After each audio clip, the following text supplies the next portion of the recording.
si Angela. Hello, Gian here. Excited ako sa topic natin kasi madalas iniisip ng mga tao na grades lang ang sukatan ng isang galing ng estudyante. And I'm Riley. Maraming pressure lalo na sa school. Pero minsan, nakakalimutan na natin na hindi lang grades ang importante. What's up guys? AJ here. Agree ako, simulan na natin. Hello everyone, Elmer here. I think this topic is super relatable lalo na sa ating mga students na minsan nai-stress sa grades. Let's talk about it. So, first question. Do you believe that grades define us as a person? For me, hindi. Kasi grades are just the numbers or letters. Oo, they show kung gaano ka effort sa school. Pero they don't show kung gaano ka bait, gaano ka galing sa ibang bagay, or kung gaano matatag sa challenges. Same here.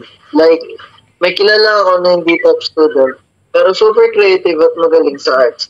Imagine, kung titingnan lang siya based on grades, di natin makikita yung tunay na talent niya. Totoo yun.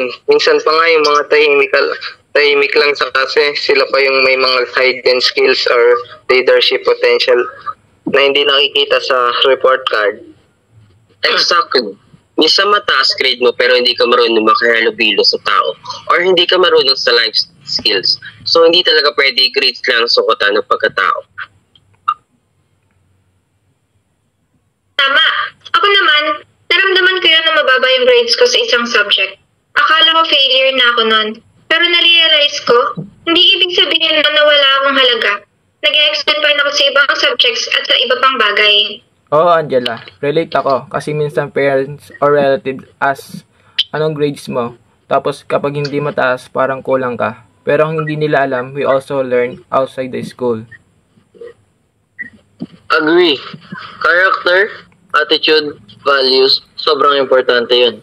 Kahit may honor ka, pero hindi ka naman marunong rumespeto, useless din, di ba?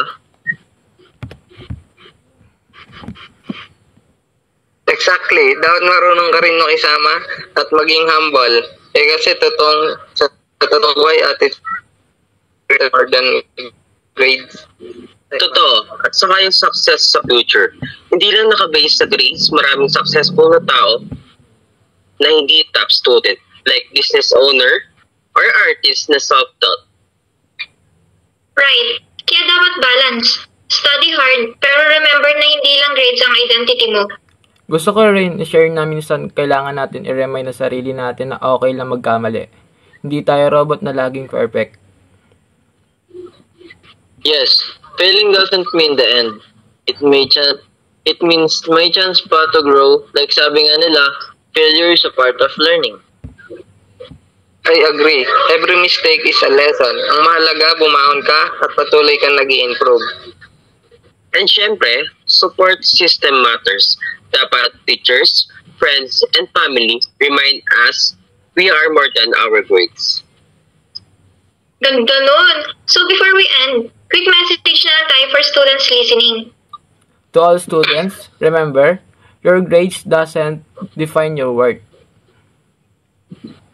You have unique talents and skills na hindi nakikita sa report card. Don't compare yourself to others. Everyone has their own pace and journey. Don't give up. Keep learning and believe in yourself. Yes, you are more than your grades. Kaya stay positive and keep growing. This was our podcast. Thank you for listening and see you sa next episode. Bye!